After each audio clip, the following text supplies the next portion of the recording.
Estamos entonces hoy en Apocalipsis.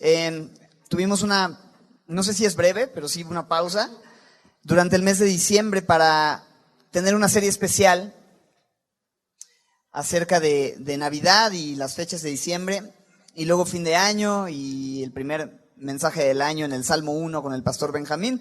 Hoy vamos a continuar Apocalipsis. Ya hemos avanzado los primeros 3 capítulos el año pasado. Y es interesante porque, tú sabes, Apocalipsis es un libro sobre el que hay un montón de polémica, ideas extrañas. Ya sabes, han hecho películas y libros y historias y un montón de cosas. Pero Apocalipsis, más que ser un libro misterioso o extraño, es un libro que revela a alguien, y ese alguien es Jesucristo. De hecho, la primera frase del libro es realmente el tema del libro, la revelación de Jesucristo. Y el apóstol Juan, mientras está en una isla llamada Patmos, por causa del testimonio de la palabra de Dios, tiene esta revelación en el Espíritu. El Señor le muestra lo que ha de suceder. Primero se revela a él de una forma gloriosa. Esta visión está en el capítulo 1. Después le dicta ciertas cartas a 7 iglesias de Asia Menor en capítulos 2 y 3. Y a partir del capítulo 4 nos encontramos con la revelación acerca del futuro. Cómo es que el Señor Jesucristo va a traer juicio y va a poner en orden todas las cosas, y al final va a vencer toda injusticia y el reino enemigo. Y un día también estaremos en su trono, delante de su trono, en su presencia, y disfrutando de él por la eternidad. Todo esto se presenta hacia el final de la carta o del libro. El versículo 19, ¿verdad? Es nuestro bosquejo. En el capítulo 1, versículo 19, encontramos: escribe las cosas, esto es lo que le dice el ángel, que has visto, las cosas que son y las que han de ser después de estas. 3 secciones que bosquejan de una forma sencilla y muy clara el libro de Apocalipsis. Las cosas que has visto, el capítulo 1, la persona de Jesucristo revelada. Las cosas que son, ahí en el verso 19. Número 2, segunda sección, 7 mensajes a 7 iglesias que representan la era de la iglesia, el tiempo en el que estamos aún viviendo, quizá ya hacia el final de esa era de la iglesia, quizá representados por la iglesia de la Odisea, que es una iglesia tibia, una iglesia indiferente, una iglesia que tiene nombre de que vive pero está muerta. Pero después del capítulo 3, o sea, capítulos 2 y 3, las cosas que son, viene la tercera sección que dice en el verso 19, las cosas que han de ser después de estas. La palabra después de estas, en griego es una sola palabra, metatauta, es la palabra metatauta. Y es interesante porque esa es la palabra con la que inicia el capítulo 4, ¿no? Metatauta, las cosas que han de ser después de estas. Y vamos a leer los versos 1 al 3, capítulo 4, oramos y comenzamos. Dice así: después de esto miré, y he aquí una puerta abierta en el cielo, y la primera voz que oí como de trompeta hablando conmigo dijo: sube acá y yo te mostraré las cosas que sucederán después de estas. Al instante yo estaba en el Espíritu, y he aquí un trono establecido en el cielo, y en el trono uno sentado, y el aspecto del que estaba sentado era semejante a piedra de jaspe y de cornalina, y había alrededor del trono un arco iris, semejante en aspecto a la esmeralda. Señor, dirígenos en este tiempo, permítenos verte y ser asombrados, Señor, por la gloria de aquel que está sentado en el trono y que merece la alabanza. Ayúdanos, Señor, hoy en este tiempo, y habla a nuestros corazones en el nombre de Jesús. Amén. En el versículo 1, metatauta, dice ahí: después de esto miré. La misma frase entonces que en el 1:19, y las cosas que han de ser metatauta. En el capítulo 4, verso 1 nos dice ahí: entonces, después de estas cosas, metatauta. Y he aquí viene lo que Juan vio. Después de esto, primero que nada, después de esto, versículo 1. ¿De qué viene hablando entonces? La era de la iglesia, ¿verdad? La era de la iglesia. Las cosas que son. Cuando haya concluido la era de la iglesia, va a comenzar a suceder esto que vemos aquí, esta descripción del futuro. Capítulos 4 al 22 nos van a llevar hacia eso, hacia el futuro, hacia esta visión que primero se enfoca en los capítulos 4 y 5 en el cielo. Capítulos 4 y 5, lo que vamos a ver es que toda esta descripción de lo que viene se enfoca en cómo será el cielo, o lo que Juan ve en el cielo, que es un trono, lo que sucede delante del trono de Dios, lo que vamos a estar viendo. Los capítulos 6 al 19 va a ser la narración de la gran tribulación, este tiempo donde Dios va a traer juicio sobre aquellos que rechazaron la oferta de salvación que Dios por siglos ha hecho disponible para todo aquel que cree. Capítulo 20 nos narra el tiempo que se conoce como el milenio. Son 1000 años en los que Jesús va a reinar sobre la tierra, una tierra que va a ser distinta por todo lo que pasó en los versículos, en los capítulos 6 al 19, ¿no? Y en capítulos 21 y 22 vamos a ver estos cielos nuevos y esta tierra nueva que Dios está preparando. ¿Te acuerdas? El Señor dijo en Juan 14, en la casa de mi Padre muchas moradas hay, si así no fuera, yo se los hubiera dicho. Voy pues a preparar lugar, morada para ustedes. Entonces el Señor está preparando y vamos a conocer eso en los capítulos 21 y 22, pero para eso todavía nos falta un ratito, ¿verdad? Estamos entonces en el capítulo 4, observando cómo comienza el futuro. Bienvenido al futuro, ¿ok? Aquí vamos a ver lo que Juan observa. Dice entonces, metatauta, hacia el futuro, después de la era de la iglesia, después de que la iglesia sea tomada, y vamos a hablar un poco de eso. Miré, ¿y qué dice? He aquí, lo primero que ve, una puerta abierta en el cielo. Es maravilloso, simplemente lo leía y decía, una puerta abierta en el cielo. Qué increíble. La puerta del cielo debería estar cerrada. No tendría por qué estar abierta para nosotros, porque nadie merece el entrar en la presencia, en la habitación donde está el trono y la gloria y la majestad del Dios santo, refulgente y poderoso, como ningún otro Dios, el único y verdadero Dios. Nadie merece estar de pie delante de Él. ¿Quién de nosotros podría en su justicia entrar en su presencia? Pero la puerta no está cerrada. La puerta que debería estar abierta es la puerta del infierno. Pero la puerta que está abierta aquí, y esta puerta que vemos es la puerta al trono. Una puerta abierta en el cielo. ¿Y sabes que esa puerta está abierta para todo aquel que abre? ¿Te acuerdas? Si alguno oye mi voz y abre la puerta, yo entraré a él y cenaré con él y tendré comunión, es lo que Dios nos llama. Y todo aquel que abre la puerta de su corazón a Jesucristo, el Señor abrirá la puerta del cielo para que podamos estar en su presencia por la eternidad. Solo es por Él, porque Él es el camino, la verdad y la vida, y nadie viene al Padre si no es por Él. Jesús dijo en Mateo 7:13, entrad por la puerta estrecha. Mateo 7:13. Entren por la puerta estrecha, porque ancha es la puerta y espacioso el camino que lleva a la perdición, y muchos son los que entran por ella. Porque estrecha es la puerta y angosto el camino que lleva a la vida, y pocos son los que la hallan. En Juan 10:9 Jesús dijo, yo soy la puerta. El que por mí entrare será salvo. Juan 10:9. Romanos 5, versículos 1 y 2. Este se lo saben. Justificados pues por la fe, tenemos paz para con Dios por medio de nuestro Señor Jesucristo. Versículo 2. Esto es Romanos 5:2. Por quien también, dice Romanos 5:2, tenemos entrada por la fe a esta gracia en la cual estamos firmes y nos gloriamos en la esperanza de la gloria de Dios. Romanos 5, versículos 1 y 2. Tenemos entrada. De manera que, como decíamos, cualquiera que abra la puerta de su corazón, el Señor le abrirá la puerta del cielo. Si tú no le has abierto la puerta de tu corazón a Jesucristo, no te tardes, no esperes más. Este es el día. Hay una puerta abierta y Juan lo registra.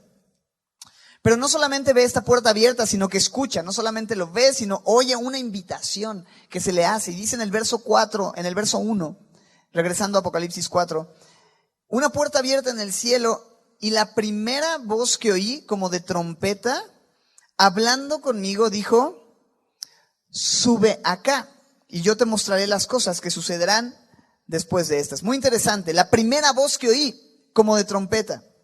¿Te acuerdas que Juan ya había escuchado una voz que llama su atención, que se revela y que le habla claramente y le dice que debe escribir estas cartas y demás? En Apocalipsis 1:10 dice: yo estaba en el Espíritu en el día del Señor. Yo estaba en el Espíritu en el día del Señor. Y oí detrás de mí una gran voz, como de trompeta, dice el apóstol Juan, que decía: yo soy el Alfa y la Omega, el primero y el último. Le dice: escribe estas cartas a las iglesias. Verso 12, me volví para ver la voz que hablaba conmigo. Y entonces tiene esta visión en el verso 13 de alguien semejante al Hijo del Hombre, con una ropa larga, con un cinto de oro en el pecho, su cabeza, sus cabellos blancos como blanca lana, sus ojos como llama de fuego, sus pies como bronce bruñido. Bueno, ¿de quién está hablando? Más adelante dice que cuando lo vio cayó como muerto. Él puso su diestra sobre él: no temas, le dijo: yo soy el primero y el último, el que vivo y estuve muerto. ¿Quién es el que vive y estuvo muerto? Jesucristo. Mas he aquí que vivo por los siglos de los siglos y tengo las llaves de la muerte y del Hades. No puede estar hablando de nadie más, sino de quién, de Jesús. Así es que esa voz que él oyó en el capítulo 1, Jesús mismo hablando, después de dictar las cartas, le dice: sube acá. Ahora hay una invitación, ya no solo a escribir lo que se le dicta, sino a subir, ¿no? Él está en la isla de Patmos, tiene esta visión y le dice: sube acá. Ahora, antes de avanzar, algo importante que no debemos pasar por alto es que esto que estamos viendo que le sucede a Juan no es solamente una descripción de lo que Juan vio y escuchó. No, esta puerta abierta, esta voz que le habla, este momento que se le dice: sube acá, y vamos a ver que al instante él estaba en el Espíritu y fue llevado para allá. No solamente es una descripción que Juan registra de lo que vivió, sino una representación de lo que también nosotros, la iglesia, un día vamos a vivir. ¿A qué me refiero? La Biblia habla de ese momento en el que Dios nos va a llamar, que la puerta del cielo estará abierta y Dios nos llamará con voz de trompeta, con voz de mando, con trompeta de Dios, para llevarnos en un momento conocido como el rapto de la iglesia o el arrebatamiento, algunos le llaman. Y es ese momento, mira, Primera de Tesalonicenses 4:16. Nos lo dice de la siguiente manera y describe ese momento del que hablamos. Dice: porque el Señor mismo. ¿Quién? El Señor mismo. No va a mandar a alguien, Él mismo. Dice: con voz de mando, con voz de arcángel, ¿y con qué? Trompeta, ahí está, de Dios. Descenderá del cielo, los muertos en Cristo resucitarán primero. Luego nosotros, los que vivimos, los que hayamos quedado, seremos arrebatados. De aquí es de donde viene esta palabra que se usa, arrebatamiento, ¿no? Que el Señor nos va a tomar en un abrir y cerrar de ojos. Dice: seremos arrebatados juntamente con ellos en las nubes para recibir al Señor en el aire, y así estaremos siempre con el Señor. La iglesia será tomada por el Señor para ir al cielo. Y mientras nosotros estemos con Él, empezará a suceder la gran tribulación, el tiempo de prueba que viene sobre la tierra y el juicio tan grande. Nosotros no vamos a estar aquí. Apocalipsis 3:10 le promete a la iglesia que serían guardados, ¿te acuerdas? De la hora de la prueba que ha de venir sobre el mundo entero para probar a los moradores de la tierra. Seremos guardados porque Dios dice en Primera de Tesalonicenses 5:9, esto que cité era Apocalipsis 3:10, seremos guardados de la hora de la prueba. Tesalonicenses 5:9 nos dice que Dios no nos ha puesto para ira, para ser objetos de su ira, sino para alcanzar salvación por medio de nuestro Señor Jesucristo. Ok, así que Juan ve esta puerta, oye esta voz, un sonido fuerte, un sonido claro, ¿no? Que es lo que nosotros en algún momento vamos a escuchar y vamos a ser tomados. Y dice: y la primera voz que oí como de trompeta hablando conmigo me dijo: sube acá, y yo te mostraré las cosas que sucederán, metatauta, ¿verdad? Después de esta. Estamos en Apocalipsis 4:1. Y hay una puerta abierta a la revelación. Yo te mostraré. Me gusta esto. ¿Qué le dice la voz? Sube acá y yo te mostraré. Dios no quiere que ignoremos. Dios quiere que tú y yo sepamos qué es lo que ha de suceder, qué es lo que hay allá. Porque no, pues es que quién sabe, ya cuando ahí nos muramos y cuando vayamos con... A ver cómo es, ¿no?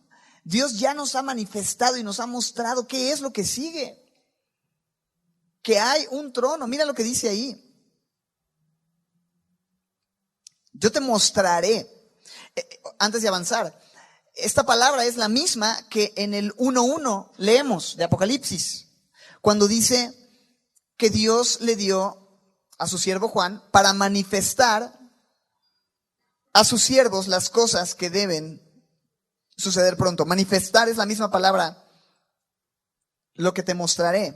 Manifestar, mostrar, hay una revelación. ¿Cuál es esa revelación que hay? ¿Están listos para verla? Verso 2.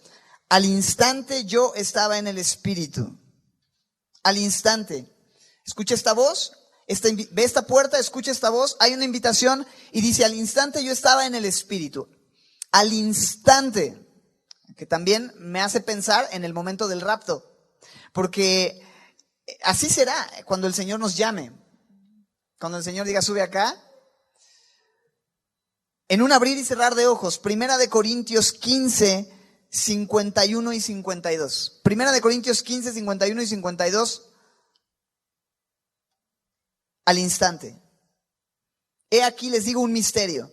No todos dormiremos, pero todos seremos transformados en un momento, al instante, en un abrir y cerrar de ojos. ¿Cuánto tiempo toma un abrir y cerrar de ojos? ¿Un segundo? Menos, milésima de segundo, ¿no? O milésimas, no sé. Vamos a contar, ¿sale? ¿En sus cronómetros? Así será. Cuando menos cuenta te des. Y Juan está entonces describiendo lo que a nosotros nos va a suceder también, lo que él vivió, pero lo que representa, más bien dicho, lo que nosotros vamos a vivir. Al instante yo estaba en el Espíritu. ¿Qué significa eso de que estaba en el Espíritu? Pues es una experiencia, una visión espiritual que él tuvo, ¿no? Una experiencia espiritual que él tuvo. No sabemos exactamente cómo fue. ¿Te acuerdas de otro hombre que vivió algo similar? El apóstol Pablo cuenta en 2 Corintios capítulo 12 un poco esta experiencia también que él tuvo, esta visión, donde él dice... Ciertamente no me conviene gloriarme, pero vendré a las visiones y revelaciones. Dice, conozco a un hombre en Cristo, Corintios 12:2, 2 Corintios 12:2. Conozco a un hombre en Cristo, mucha humildad para no decir, les cuento lo que me pasó, ¿no? Conozco a un hombre en Cristo que hace 14 años, si en el cuerpo, no lo sé, Dios lo sabe. Si fuera del cuerpo, no lo sé, Dios lo sabe. Fue arrebatado ¿hasta dónde? Hasta el tercer cielo. Y conozco al tal hombre, si en el cuerpo o fuera del cuerpo, no lo sé, Dios lo sabe. Pero dice que fue arrebatado al paraíso donde oyó palabras inefables que no le es dado al hombre expresar. Entonces, él simplemente dice, no te lo puedo explicar. Ahora sí que, ¿cómo te lo explico? Es algo, y ni siquiera sé exactamente cómo lo viví, pero estuve ahí. Y vemos que Juan está en este mismo punto. Dice, en el Espíritu, Dios me mostró esto. Y ahora sí viene la hora de la verdad. ¿Qué vio? Versículo 2. Y he aquí, ¿qué dice? Un trono establecido en el cielo. Y en el trono, uno sentado. Toda la atención de Juan se enfoca, se centra en esto, el trono que está establecido y aquel que está sentado en ese trono.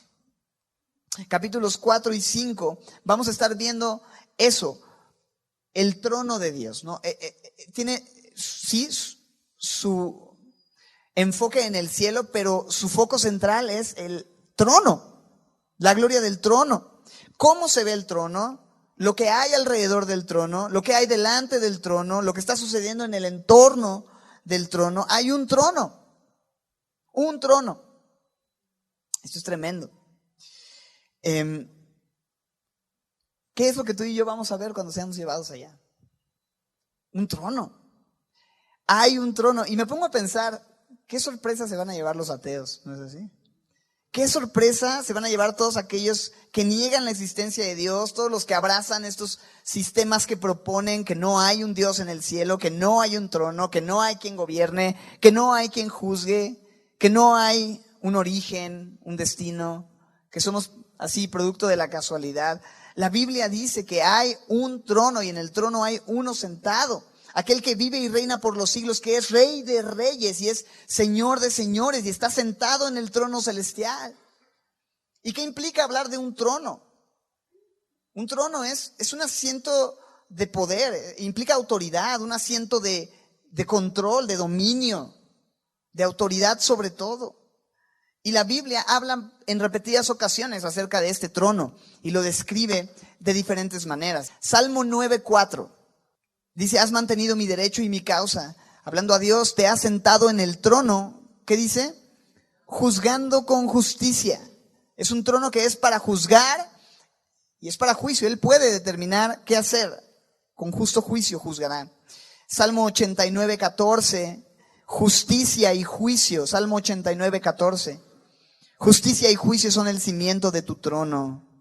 Misericordia y verdad van delante de tu rostro. Es un trono que es no solamente para juicio y justicia, sino es un trono eterno. Es un trono para siempre. Salmo 45:6. Salmos 45:6. Tu trono, oh Dios, es, ¿qué dice? Eterno y para siempre. Cetro de justicia es el cetro de tu reino. Es un trono también que es firme. Es un trono firme. Salmos 93:2. Firme es tu trono desde entonces. Tú eres eternamente. Su trono es, ¿te acuerdas? Isaías también tiene una visión del cielo. En el capítulo 6, verso 1, Isaías 6:1, dice que él vio al Señor sentado sobre un trono alto y sublime, y sus faldas llenaban el templo. También es un trono de gobierno absoluto. Es un trono de gobierno absoluto en el Salmo 103, versículo 19. Mira cómo lo dice el salmista aquí. Jehová estableció en los cielos, ¿qué dice? Su trono y su reino domina sobre todos los reinos que existen. Él está sentado en el trono del universo. Este es nuestro Dios. Este es el Dios al que adoramos. Este es el Dios al que celebramos. Este es el Dios al que cantamos. Hay un trono. Me encanta esto.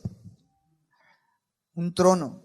Pero dice en Apocalipsis nada más un trono en el cielo. ¿Cómo dice en el verso 2? Y he aquí.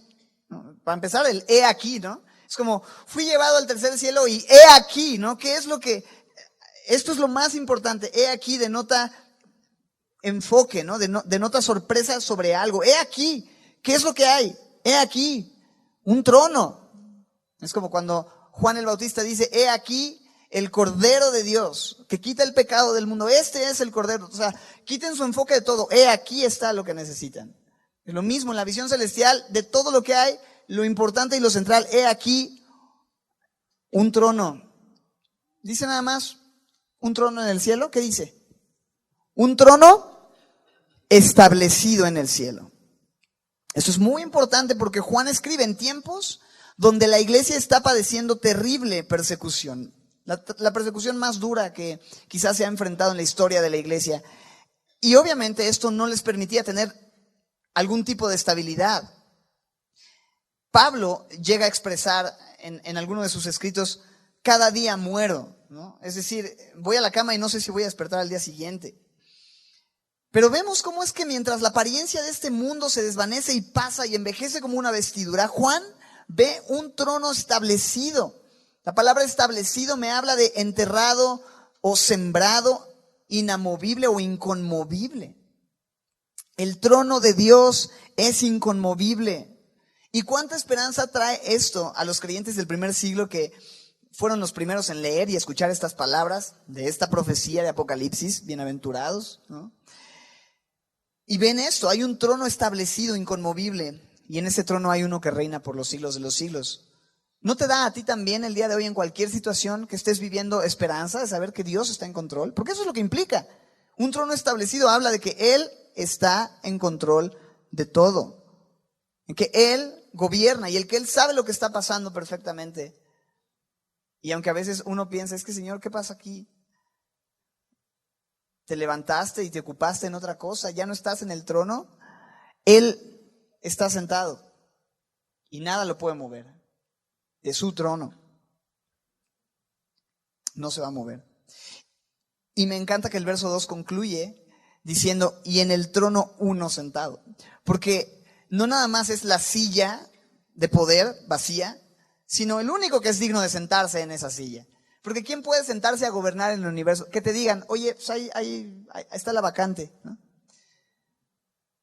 ¿Quieres sentarte ahí? ¿Quieres gobernar? ¿Tienes la capacidad de tomar decisiones universales? No puedo ni siquiera decidir qué zapatos me voy a poner en la mañana.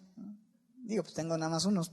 Esa es la bendición es esa, ¿no? Que no tengo que tomar muchas, nada más que luego no sé si el izquierdo va en el, o sea, cuál va en dónde, ¿no? Ahí es donde tengo que decidir. ¿Cuál es el punto? El único que es digno de sentarse en ese trono es Dios mismo. Y Él está sentado y Él tiene control y Él sabe lo que necesitamos porque Él conoce todos los detalles, porque Él es soberano, Él es omnisciente y en sus decisiones Él es bueno y justo y Él sabe lo que es mejor. Y Él decide desde ese trono. Pero hay uno sentado. No es un trono vacío, es un trono que está ocupado por el Rey de Reyes y Señor de Señores. Un comentarista lo dice así: para el ateísmo o el materialismo no hay trono, no hay asiento de autoridad o de poder a quien el universo entero tenga que responder. ¿A poco no describe eso nuestra sociedad? No hay que darle cuentas a nadie. Dios no existe, entonces no tengo que darle cuentas a nadie. Es más, todos somos Dios y es mejor no reconocer a un Dios que gobierna y está en autoridad, porque así yo no tengo que rendirle cuentas a nadie. Nadie me va a juzgar por lo que hago. Puedo ser libre para hacer lo que yo quiera sin temor a ninguna consecuencias, porque al final no hay alguien a quien yo vaya a rendir cuentas un día, ¿no? Eso es lo que el materialismo y el ateísmo proponen. No hay asiento de autoridad, no hay a quien darle cuenta. El humanismo quizá dice, no, bueno, sí hay un trono, pero ¿quién está sentado en el trono? El hombre, ¿no? Nosotros somos Dios. Nosotros controlamos, si no el universo, nuestro universo. Y cantamos este salmo lindo que dice, pero sigo siendo el rey, sentado en el trono. Pero mientras sigamos viviendo de esta manera, nuestras vidas van a seguir a la deriva. Qué urgente y qué necesario es reconocer lo que dice la palabra de Dios. Hay un solo trono en el universo y ese trono es donde Dios está sentado. Él es eterno. El trono es eterno y no se va a mover de ahí por la eternidad. Entonces no intentes ni siquiera quitarlo de ahí para sentarte. Su trono es para siempre, es alto, es sublime, es excelso. Y Dios juzga y decide desde ese trono. Podemos tú y yo descansar en eso. Podemos tú y yo empezar a confiar en eso, porque ¿cuántas veces no queremos tú y yo ocupar ese lugar? Y por eso vivimos estresados, queriendo tener el control, creyendo que nosotros podemos decidir, cuando es Dios el soberano de todo.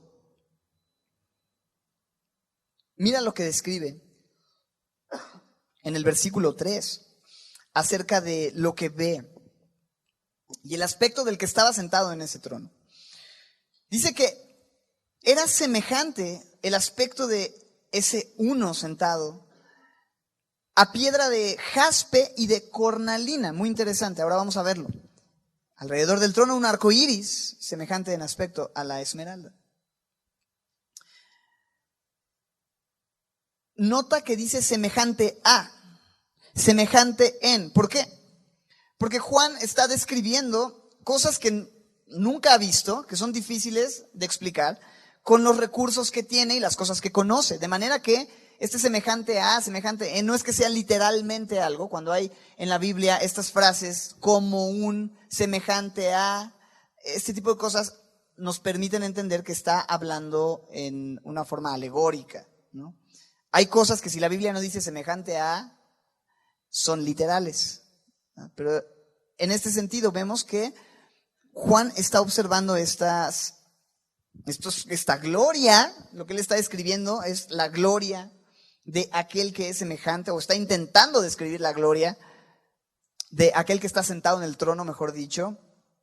Y lo que presenta es dos piedras, ¿verdad? La primera, piedra de jaspe, que en realidad en el original, si tú haces una búsqueda de una piedra de jaspe, te vas a encontrar una piedra como roja. Sin embargo, creo que la palabra que está usando es más una referencia a una piedra traslúcida, diáfana, muy brillante, que refleja muchos colores, como un diamante, deslumbrante, refulgente. ¿Por qué lo sé? En Apocalipsis 21:11 menciona también el fulgor de la gloria de Dios, semejante al de una piedra preciosísima, como piedra de jaspe. Pero mira lo que dice. Al final dice que diáfana como el cristal. Entonces está hablando de esta piedra brillante como un cristal. No creo que sea referencia a otra cosa, sino a lo que dice el apóstol Juan en su primera carta cuando habla en el verso 5, primera de Juan 1:5. Dios es luz y no hay ningunas tinieblas en él. Entonces es como un diamante, es una luz radiante, esplendorosa, con un fulgor resplandeciente. Y habla de este brillo que solamente la santidad de Dios puede emanar en su gloria. Es lo que se ve. Un diamante así, gigante, brutal, resplandeciente. Pero no solo el jaspe, sino número 2, ¿qué dice? Piedra de cornalina. Esta es una piedra muy roja, como tipo un cuarzo con un rojo fuego, un rojo muy intenso. Y algunas personas ven en esto la justicia o la ira santa de Dios, en ese rojo intenso. Pero a mí me gusta más verlo y relacionarlo cuando hablamos de rojo. ¿Qué piensas?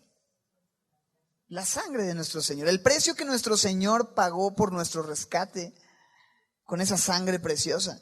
Entonces, es maravilloso pensar que en ese trono lo que vemos por una parte sí es la santidad, la gloria de Dios, pero también esa cornalina representando esa sangre, un precio muy alto. Vemos en el capítulo 5, más adelante, o sea, en el próximo capítulo vamos a ver a ese cordero que es el único digno de desatar los sellos, de abrir el libro.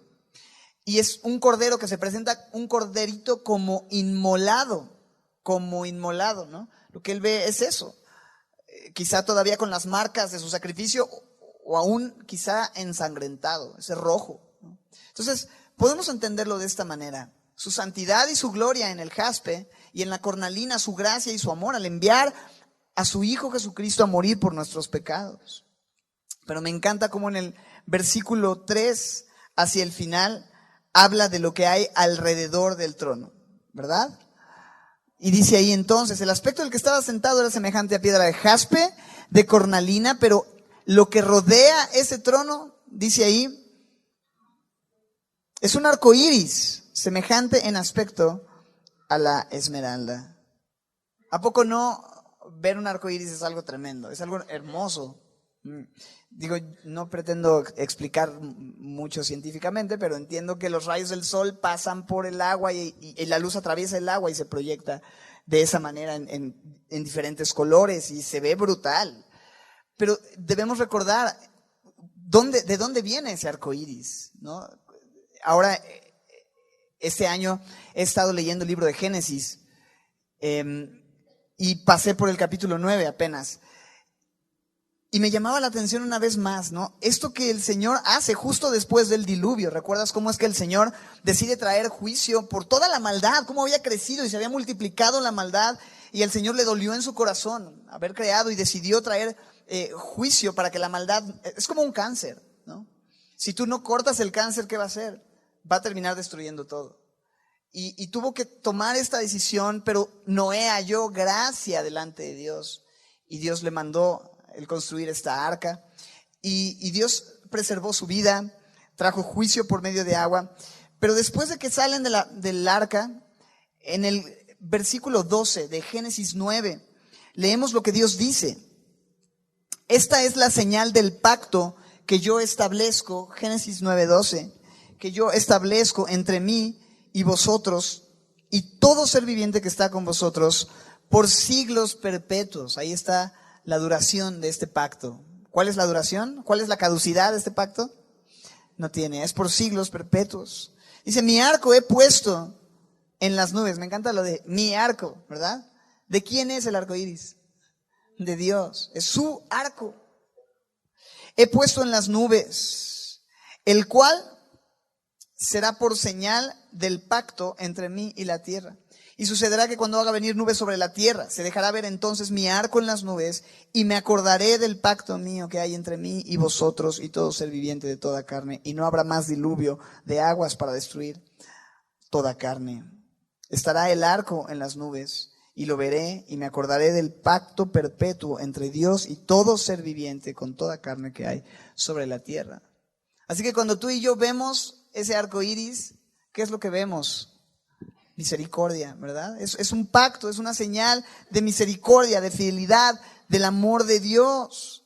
Su trono está rodeado de esto, de un arco iris que me habla de que sí, hay juicio y hay justicia, y es un trono para juzgar. Y si bien el rojo nos recuerda la sangre de Cristo, también puede hablar de eso, de su santa ira. Sin embargo, está rodeado de un arco iris que me enseña eso. Sí, Él es soberano.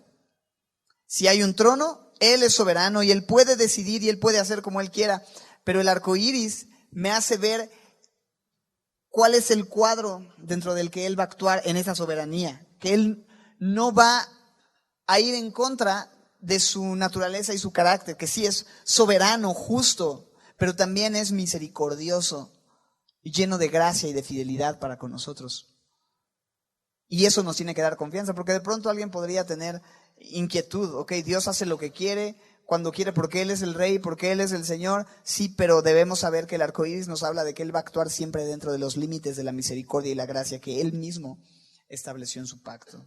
Así que puedo confiar en que aquel Dios que está sentado en el trono es santo y justo, pero también amoroso, misericordioso y fiel. Y Él va a cumplir lo que ha dicho. Al final del versículo 3 nos dice que, ¿cómo concluye en el verso 3? Su aspecto era, el arco iris era semejante en aspecto, semejante, ¿verdad? En aspecto a la esmeralda, un color verde.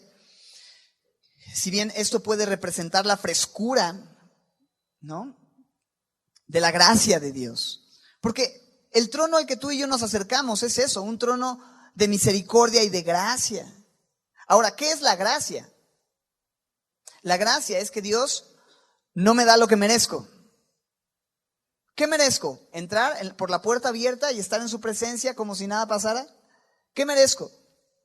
Merezco la muerte porque hemos pecado y porque hemos hecho lo que hemos querido, porque no hemos reconocido a aquel que está sentado en el trono y nos hemos sentado en el trono que solo Él merece, que solo a Él le corresponde. Pero por gracia no recibo ese juicio y esa condenación que desde el trono soberano debería recibir y me debería de ser dada. Pero puedo acercarme a Él por la gracia. La única manera de acercarme al trono es por la gracia de Dios. No puedo estar de pie delante de Él por mis propios esfuerzos o méritos. Y por eso la invitación está abierta, ¿verdad? ¿Te acuerdas en Hebreos 4:16? ¿Qué nos dice?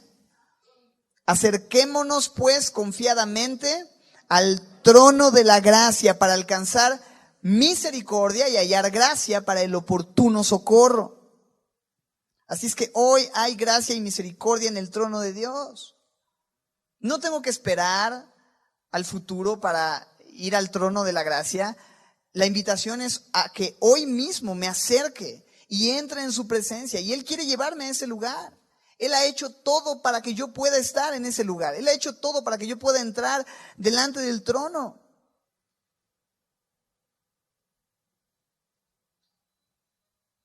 Y no me puedo perder la oportunidad de estar en el lugar más glorioso de todo el universo. La presencia misma de Dios, su trono establecido. Esto es la primera parte de lo que Juan contempló. Yo sé que quisiéramos seguir y hablar de algunas cosas más, pero ¿cuál es la prisa? Si estamos delante del trono de Dios, ¿tenemos prisa? Podemos con calma observar, meditar y entender estas cosas. Pero yo quiero, antes de concluir, decirte algo. Lo que estamos viendo hoy y lo que vamos a ver en capítulos 4 y 5 no es nada más para que digas, ¡wow! ¡Qué súper bonito! La puerta abierta, el trono, las luces, el arco iris, jaspe, cornalina, diamantes, brillo, fulgor. No solamente es para que te imagines algo muy lindo, muy padre. Esto está escrito para que sepas que la puerta está abierta y que te puedes acercar, porque Jesucristo abrió un camino nuevo y vivo al Padre y podemos entrar confiados sabiendo que Él nos recibe, no por nuestras obras, sino por su gracia. Él ha pagado nuestra deuda, Él ha abierto la puerta y en ese trono es donde fluye la gracia, el amor y la misericordia. Y qué enorme esperanza tenemos de saber que un día vamos a estar, sí, físicamente, pero hoy podemos en oración y buscando su presencia estar ya en ese lugar por la fe. Y no queremos perder esa oportunidad, ¿verdad? Todo es de Él, todo es por Él, todo es para Él. Él es el que está sentado en el trono y tenemos esa esperanza. Entonces, Dios está en el trono. ¿En el trono qué hay? ¿Un qué? ¿En un trono se sienta? Un rey. Y Él es un rey, pero no cualquier rey, ¿verdad? Primera de Timoteo 6:15. Primera de Timoteo 6:15. El bienaventurado, Él no es cualquier rey, Él es el bienaventurado. ¿Y qué dice? Y solo soberano, solo el único soberano con S mayúscula, Rey de reyes y Señor de señores. Entonces, lo único que nos queda después de echar un vistazo a lo que vamos a ver un día, ¿qué se hace cuando estás en la presencia de un rey? De el Rey de reyes y el Señor de señores. Lo único que nos queda es responder. Y es lo que vamos a ver las próximas semanas. Pero Él no solamente es Salvador, Él es Rey. Él no solamente, sí, se llama Salvador, se llama amigo, pero Él es Rey de reyes, soberano sobre todo. La pregunta final sería, ¿le estamos reconociendo como Rey? ¿Es Él quien gobierna nuestras vidas? Piensa en eso. ¿Quién está tomando las decisiones este año? ¿Quién está en el trono de tu corazón? ¿Eres tú quien está en el trono? ¿O es el Señor? Jesús nos enseñó a orar de la siguiente manera: venga tu reino. Y para que venga su reino, ¿qué crees? Se tiene que ir el tuyo. Y cuando tú y yo oramos, venga tu reino, esa oración puede ser contestada cuando le permitimos usar y ocupar ese lugar de autoridad en nuestro corazón, ese trono, y dejar que su reino venga a mí. Y es urgente hacerle nuestro rey. Lo voy a poner aún más práctico. ¿Tiene Él la autoridad? ¿Él está en el trono y en autoridad en tus relaciones, en tu matrimonio? ¿Quién manda? En casa, como padres, en tu trabajo, en tu vida como empleado, sobre tu mente. Él tiene la autoridad sobre tus pensamientos, o quién te domina o qué te domina. Él tiene la autoridad sobre tus decisiones. ¿Qué decisiones estamos tomando?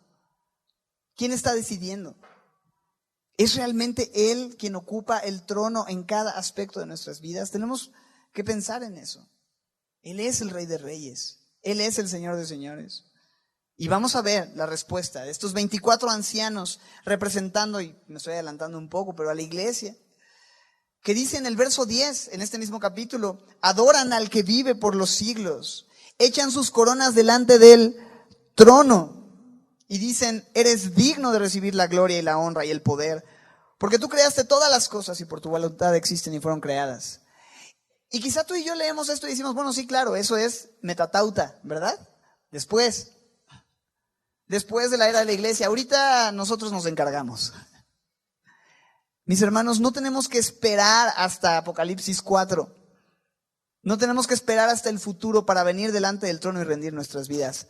Podemos hacerlo el día de hoy. Y podemos rendir y soltar todas esas áreas de nuestras vidas que hemos estado aferrados a controlar, pensando que nosotros podemos administrar o gobernar o tener señorío, autoridad sobre lo que sea o quien sea. Nosotros servimos para ser sus súbditos. Que Él nos diga qué es lo que Él quiere, porque sus planes y sus designios son, su voluntad es, la voluntad de nuestro Rey es buena, agradable y perfecta. Y mientras nosotros nos sometemos y le dejamos a Él el control, el mando y la autoridad, podemos contemplar y disfrutar como lo que Él tiene siempre es mejor y Él puede determinar lo mejor en mi vida. Pero necesito desentronar al yo y entronar al Rey de Reyes y Señor de Señores en mi vida para poder comprobarlo. Pero hoy lo único que nos queda entonces es rendirnos y adorarle y venir a su presencia en oración. ¿Les parece si hacemos esto? Señor, gracias por este tiempo. Son solo 3 versículos, Señor, y hay tantas cosas que podríamos meditar.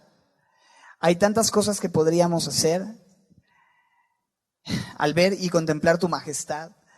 Y lo único, Señor, que tiene sentido cuando leemos estas cosas, Señor, es decir: gracias, Señor, porque tú eres Dios y no nosotros, porque tomaríamos tan malas decisiones, Señor, porque si estuviéramos a la deriva pensando en lo que nosotros merecemos, o si estuviéramos a la deriva a nuestras decisiones, a nuestra capacidad, Señor, hubiéramos arruinado todo. Si así, Señor, cuando nos hemos entronado, hemos arruinado tantas cosas, pero hoy no queremos seguir un año más, Señor, que este 2020 sea igual que otros años en donde hemos estado queriéndolo hacer en nuestras fuerzas y viviendo las consecuencias tan terribles de hacerlo así, y desentronarnos, Señor, y darte a ti el lugar que te corresponde. El único que merece, Señor, la autoridad eres tú. El único que sabe decidir eres tú. El único que está lleno de misericordia y de compasión, que juzga con justo juicio, pero que es misericordioso y compasivo. Y de esa forma gobierna eres tú. Así que, Señor, permítenos ver esto con claridad.